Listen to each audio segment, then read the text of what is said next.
सभी को मेरा आदाब। आज का मेरा संदेश सत्ता पक्ष एवं विपक्ष दोनों के लिए है। बिहार विधानसभा 2020 का चुनाव तथा लोकतंत्र का महापर्व शुरू होने को है। आचार संहिता लागू हो चुकी है। अब मैं सत्ता और विपक्षों से कुछ प्रश्न पूछना चाहूंगी, जरा तवज्जो देके सुनिएगा।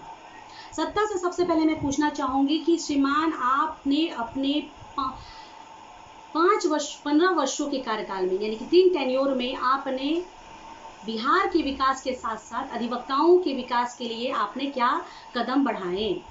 मैं आपको बताती हूँ, आपने श्रीमान कुछ नहीं किया। सिर्फ एक न्याय मित्र की बहाली की, अदरवाइज अधिवक्ताओं से संबंधित कोई भी कार्य नहीं किया। एपीपी, पीपी, जीपी वगैरह की जो भी बहाली थी वो मुझे लगता है कि राजद के समय की थी। आपने अधिवक्ताओं के लिए कुछ नहीं किया।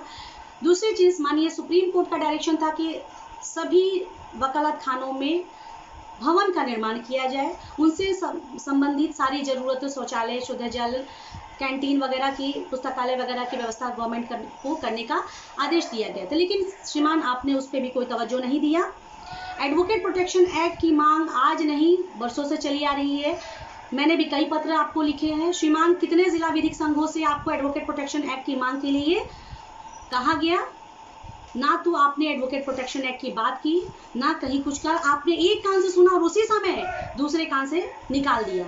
आपने एडवोकेट प्रोटेक्शन एक्ट की बात नहीं की। यहाँ तक कि जो पत्रकार बंधु हैं, उनकी सुरक्षा, जो आज कोविड-19 में खतरे को झेलते हुए पत्रकारिता करते हैं, लोगों को संदेश पहुंचाते हैं, उनके लिए भी आपने, उनकी सुरक्षा के लिए आपने एक कदम नहीं बढ़ाया। अब मैं कहना चाहूंगी कि विपक्षी हो या सत्ता, दोनों से सवाल करना चाहूंगी। विपक्षी के बहुत सारे हमारे उम्मीदवार मैदान में आ रहे हैं, खुद को भावी कर्मठ योग्य उम्मीदवार साबित कर रहे हैं। श्रीमान, मैंने आज तक किसी भी पार्टी को, चाहे राजद हो, जदयू हो, भाजपा हो या कोई अन्य पार्टी हो, आज तक मैंने किसी भी पार्टी को नहीं सुना कि अधिवक्ताओं के मुद्दों को उन्होंने उठाया हो और 1.25 लाख अधिवक्ताओं को कुछ भी आश्वासन दिया हो। ऐसा मैंने कहीं नहीं सुना। मैं उन सभी से, सत्ता से और विपक्षों दोनों से मैं पूछना चाहूंगी, क्या आप बताएं मुझे कि क्या 1.25 लाख अधिवक्ता आपके देश के नागरिक नहीं हैं? और 1.25 लाख अधिवक्ता देश के वोटर नहीं हैं? क्या अधिवक्ता वर्ग, उनके परिवार के सदस्य आपको अपना योगदान नहीं देते हैं? क्या अधिवक्ता वर्ग न्याय वितरण प्रणाली का अभिन्न अंग नहीं है? अरे इतिहास गवाह है श्रीमान, कि अधिवक्ताओं ने आजादी के समय से लेकर आज तक अधिवक्ताओं का महत्वपूर्ण योगदान रहा। और बाबा साहब अंबेडकर ने संविधान बनाया और उसी संविधान से हमारा देश चलता है। इस बात को मैं आपको बता देना चाहूंगी। जैसा कि मैं आपको बता दूं कि मैं बिहार स्टेट बार काउंसिल की सदस्य हूं और 1.25 लाख अधिवक्ताओं, बिहार के अधिवक्ताओं की मैं रिप्रेजेंटेटिव हूँ। उस नाते मुझे, मेरा फर्ज है कि मैं अधिवक्ताओं की कल्याणार्थ से संबंधित समस्याओं का एटलीस्ट मांग करूं और अधिवक्ताओं की समस्याओं से अपने सत्ता पक्ष हो या विपक्ष हो, उनको मैं रूबरू करूं। मैं अपने कुछ उन विद्वान अधिवक्ता भाइयों से भी आग्रहपूर्वक कुछ कहना चाहूंगी, जो किसी न किसी राजनीतिक पार्टी से संबंध रखते हैं, उस राजनीतिक पार्टी के प्रदेश अध्यक्ष हैं, महासचिव हैं या किसी भी पोस्ट पे वो बने हुए हैं। मैं उन लोगों से भी खास तौर पे आज मैं निवेदन पूर्वक कहना चाहूंगी कि किसी पार्टी ने आपको चाहे जिस पद पे भी मनोनीत किया है, तो आप याद रखें कि आज बिहार के 1.25 लाख अधिवक्ता कोरोना महामारी से, कोविड-19 से बुरी तरह से प्रभावित हुए हैं। उन्होंने अपने अपनों को खोया है, बीमारी की मार खाई है, बेरोजगारी की मार सही है और भूखमरी भी सही है। तो आप लोग के क्षणिक सपोर्ट के कारण ये राजनेता लोग अपना काम करते हैं और आप शून्य से शुरू हुए थे और शून्य पे ही खत्म होते हैं। लेकिन आपका एक कदम भी विकास की ओर आप नहीं जाते हैं, बल्कि विकास उनका होता है जो राजनीतिक पार्टी के नेता हैं, जो राजनीतिकरण से संबंध रखते हैं। तो आंख खोलिए आज इस कोरोना महामारी में और कोविड-19 को याद करते हुए सम एकता का परिचय दीजिए, चट्टानी एकता लाइए। मैं एक बात बताना चाहूँगी, माननीय मुख्यमंत्री महोदय हों या फिर विपक्ष दल के नेता हों, तो मैं सभी से आग्रहपूर्वक कहना चाहूँगी कि अधिवक्ता वर्ग को दरकिनार करके विकसित एवं खुशहाल बिहार की कल्पना नहीं की जा सकती है। इस संदर्भ में मैंने माननीय मुख्यमंत्री महोदय को कई पत्र लिखा कि एडवोकेट प्रोटेक्शन एक्ट लाइज है।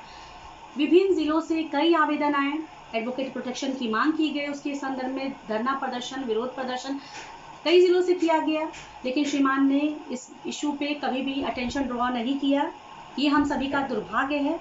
मैं एक बात और बता दूं कि भाई ये तो सत्ता की बात हो गई कि हम लोग काफ़ी दुखी हैं सत्ता से। अब आते हैं विपक्ष की बात। मौका मिला मुझे आरजेडी से, उन लोगों ने बतौर सदस्य मुझे बुलाया गया, बतौर अतिथि बुलाया गया। मैं वहाँ गई 20 सितंबर को। मालूम हुआ कि तेजस्वी यादव जी आने वाले हैं। मुझे खुशी हुई कि भाई अपनी समस्याओं का, अधिवक्ताओं की समस्याओं का मैं ज्ञापन दूंगी और कहूँगी कि श्रीमान अधिवक्ता इतने इन परेशानियों में हैं तो उनकी समस्याओं से मैं रूबरू करूँगी। परंतु श्रीमान नहीं आए। उन्होंने प्रदेश अध्यक्ष महोदय को भेज दिया और मेरा एजेंडा बस वहीं तक रह गया। तो बहुत दुख होता है कि अगर हम लोग आखिर किस पे विश्वास करें। मैं किसी पार्टी को, मैं एक बात और बता दूं कि मैं किसी भी पार्टी को ना सपोर्ट कर रही हूँ, ना विरोध कर रही हूँ। मैं मांग कर रही हूँ अधिवक्ताओं की ओर से कि हमारे अधिवक्तागण को प्रोटेक्शन एक्ट, स्टाइपेंड, पेंशन, न्याय मित्रों को स्थायीकरण, उनको सम्मानजनक फी या वेतन निर्धारित किया जाए। इस तरह की मैं मांग को लेकर के सत्ता और विपक्ष दोनों से आग्रह करना चाहती हूँ। और मेरा आग्रह ये भी होगा कि सत्ता हो या विपक्ष, आज तक कोई एश्योरेंस नहीं दिया, कोई आश्वासन नहीं दिया। तो जब तक आप आश्वासन हमें नहीं देंगे, कोई भी हो, सत्ता का भी मैं सम्मान करती हूँ। उन्होंने बहुत सारा काम किया है, जो ऐतिहासिक रूप से काम किया है। बिहार का विकास हुआ है, बिहार में एक प्रगतिशील की ओर आगे बढ़ा है, तो मैं सराहना करती हूँ। लेकिन अधिवक्ताओं को आपने नज़रअंदाज भी किया है, ये बात आपको मैं सामने से बता रही हूँ।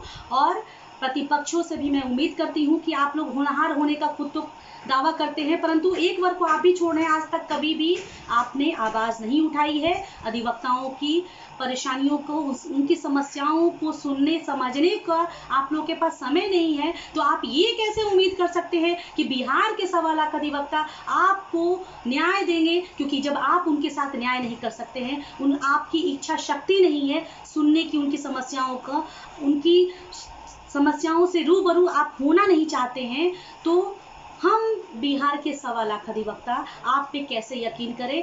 हम एक ऐसा नया चेहरा क्यों नहीं लाएं जो अधिवक्ताओं की समस्याओं से रूबरू होना चाहे, जिनमें इच्छा शक्ति हो कि अधिवक्ताओं की बात को सुने, अपना समय दें। तो चाहे वो सत्ता हो, चाहे वो विपक्ष हो, मैं उनमें से वैसे लोगों को आश्वासन देके निवेदन पूर्वक कहना चाहूँगी कि आप घोषणा पत्र में लाइए और बताइए कि आप अधिवक्ताओं के लिए ये काम करेंगे। मैं आश्वासन देती हूँ, विश्वास दिलाती हूँ कि बिहार के 1.25 लाख अधिवक्ता भी आपके साथ रहेंगे यदि आप अपने एजेंडा में, अपने घोषणा पत्र में अधिवक्ताओं के लिए कुछ इस प्रकार का लाते हैं। इस संदर्भ में खलील जिब्रार साहब, जो एक बहुत बड़े दार्शनिक थे, उनकी कुछ पंक्ति मुझे याद आ गई। मैं आप लोग को बताना चाहूँगी कि ज्ञान जब इतना गंभीर हो जाए कि वो रो ना सके, ज्ञान जब इतना गंभीर हो जाए कि वो रो ना सके, इतना निष्ठुर हो जाए कि वो हंस ना सके, इतना आत्म केंद्रित हो जाए कि वो दूसरों के लिए सोच ना सके, तो वैसे ज्ञान से अज्ञानी अच्छा है और वैसे राजनीतिक महापुरुषों से जानवर अच्छा है। ये मैं बहुत ही दुख के साथ, आवेश में कुछ कह के बताना चाहती हूँ, अपना विरोध दर्ज कराना चाहती हूँ उन 1.25 लाख अधिवक्ताओं की ओर से जो आपकी तरफ हमेशा उम्मीद लगाए, आशा भरी निगाहों से देख रहे थे कि माननीय मुख्यमंत्री महोदय 15 साल तो गुजर गए, शायद इस बार उद्घोषणा करेंगे, लेकिन वो भी नाउमीदी का दामन था गए।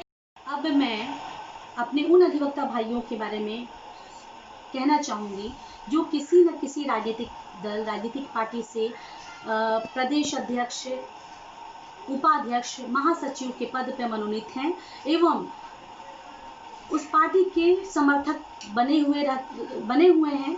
तो मैं आपसे आग्रह पूर्वक कहना चाहूँगी, आपसे भी बिहार की जनता पूछेगी कि क्या आपने कभी भी अपने पार्टी में अधिवक्ताओं के कल्याणार्थ से संबंधित कोई भी आवाज़ उठाई है? और अगर आपने आवाज़ उठाई है तो आपकी पार्टी ने अब तक उसको एजेंडा में क्यों नहीं लाया? और अगर आपने नहीं उठाई तो क्या आप लोग राजनीति इस प्रकार करेंगे तो क्या उचित होगा? अरे इस कोविड-19 के महामारी में यदि आज हम सब अधिवक्ताओं की आंखें नहीं खुलेगी तो फिर कभी नहीं खुलेगी। करते रहिए आप लोग समर्थन, ढोते रहिए झंडा, करते रहिए चाकरी, कुछ नहीं होने वाला है, क्योंकि ये सरकार अंधी और गूंगी बहरी सरकार है। जब तक बच्चा रोता नहीं है तो माँ भी उसको दूध नहीं पिलाती है। ये बड़े भाइयों, मैं आप लोगों से भी आग्रह पूर्वक कहना चाहूँगी कि आप लोग चाहे जिस पार्टी के समर्थक हो, चाहे भाजपा, आरजेडी, जदयू, कांग्रेस, किसी भी पार्टी के आप समर्थक हो, मैं आपसे भी प्रश्न करना चाहूँगी कि क्या आप लोग को कभी भी ऐसा अधिवक्ताओं के कल्याण से संबंधित कोई भी योजनाओं का लाभ मिला, या कभी भी आप लोगों ने आवाज़ उठाई तो आपकी पार्टी के समर्थक, जो आपके पार्टी के नेता लोग हैं, उन लोगों ने अपने एजेंडा में रखा? अगर नहीं रखा तो आप खुद सोचिए कि आपको ये राजनीतिक पार्टी कैसे तोड़ करके, बिखेर करके, आपको अलग करके अधिवक्ताओं के कल्याण से संबंधित योजनाओं से वंचित रख रही है। इस बात को आपको समझने की जरूरत है और चट्टानी एकता का परिचय देते हुए सभी को एक साथ मिलकर जवाब देना होगा, क्योंकि हम लोग जो हैं सिर्फ एक के मोहरे बन के रह जा रहे हैं। और इनके झंडों को, एक प्रण लीजिए कि इनके झंडों को फेंक कर हम अपने अधिवक्ता समाज का झंडा बुलंद करेंगे, इस काले कोट की मर्यादा को कायम रखेंगे और सारे मिलकर के एक साथ कहेंगे संघे शक्ति कलियुगे, संघे शक्ति कलियुगे। सिर्फ कहने से नहीं होगा, हमें एकता का, चट्टानी एकता का परिचय देते हुए इनको मुंहतोड़ जवाब देना होगा। मैं भाइयों से कहना चाहूँगी कि सत्ता हो या विपक्ष, मैं उन्हीं को सपोर्ट करूँगी जो अधिवक्ताओं के कल्याण से संबंधित योजनाओं को अपने उद्घोषणा में लाएंगे, अपने एजेंडा में लाएंगे। और आज मैं अधिवक्ताओं की ओर से, 1.25 लाख अधिवक्ताओं की ओर से, अधिवक्ताओं की नाराजगी से रूबरू कराना चाहती हूँ सरकार को और विपक्षी दलों को। इस संदर्भ में शहीद आजम भगत सिंह जी ने कहा कि उनकी कोर्ट में एक पेशी हुई। जज साहब ने कहा कि आपने, आप पे आरोप लगाया था कि आपने बम फेंका। उन्होंने कहा कि हुजूर मैंने बम फेंका, ये सही है। बम फेंकने का मकसद मेरा किसी को आहत या नुकसान पहुंचाना नहीं था। बम फेंकने का मकसद मेरा किसी को आहत या नुकसान पहुंचाना नहीं था, बल्कि इस गूंगी और बहरी सरकार को जनता की आक्रोश से रूबरू कराना था। तो उन पंक्तियों को भी मुझे याद आ गया। तो आज वही दौर आ रहा है, अधिवक्ता समाज आक्रोशित हो रहा है। उन लोग आज परेशानियों को झेलते झेलते आक्रोश में आ चुके हैं और मैं सरकार को आगाह कराती हूँ उनके आक्रोश से। और मैं निवेदन अब नहीं करूँगी। मैंने बहुत टाइम निवेदन कर लिया कि निवेदन पूर्वक कहना है आपसे कि ऐसा कीजिए, वैसा कीजिए। अब मैं निवेदन नहीं करूँगी। अब हम लोग आपको वोटर बन के जवाब देंगे, क्योंकि आज हम लोग की बारी है। आज हम लोग जवाब देने के लिए सक्षम हैं। जब सरकार हमारे साथ न्याय नहीं करेगा तो जनता से, अधिवक्ताओं से सरकार किस प्रकार उम्मीद रखेगी कि हम आपके साथ न्याय करें। इसलिए सभी श्रीमानों से मेरा आग्रह है, चाहे वो सत्ता हो या विपक्ष हो, आप सभी से मेरा आग्रह है कि कृपया करके अभी भी समय है, अपने घोषणा पत्र में आप लाइए, अपने एजेंडा में लाइए अधिवक्ताओं की समस्या, पत्रकारों की सुरक्षा, अधिवक्ताओं की सुरक्षा, सभी जनता की सुरक्षा के लिए आप घोषणा पत्र में लाइए और विचार कीजिए नहीं बल्कि काम कीजिए। हमें आश्वासन नहीं, सम्मान चाहिए। अधिवक्ताओं को प्रतिष्ठा एवं मान चाहिए। और अधिवक्ता एकता जिंदाबाद कहते हुए मैं अपनी वाणी को विराम देती हूँ और आगाह करती हूँ कि अधिवक्ताओं के आक्रोश से सहमे रहिएगा जरूर आप लोग। इसी के साथ मैं शहनाज फातिमा, सदस्य बिहार राज्य बार काउंसिल पटना। धन्यवाद।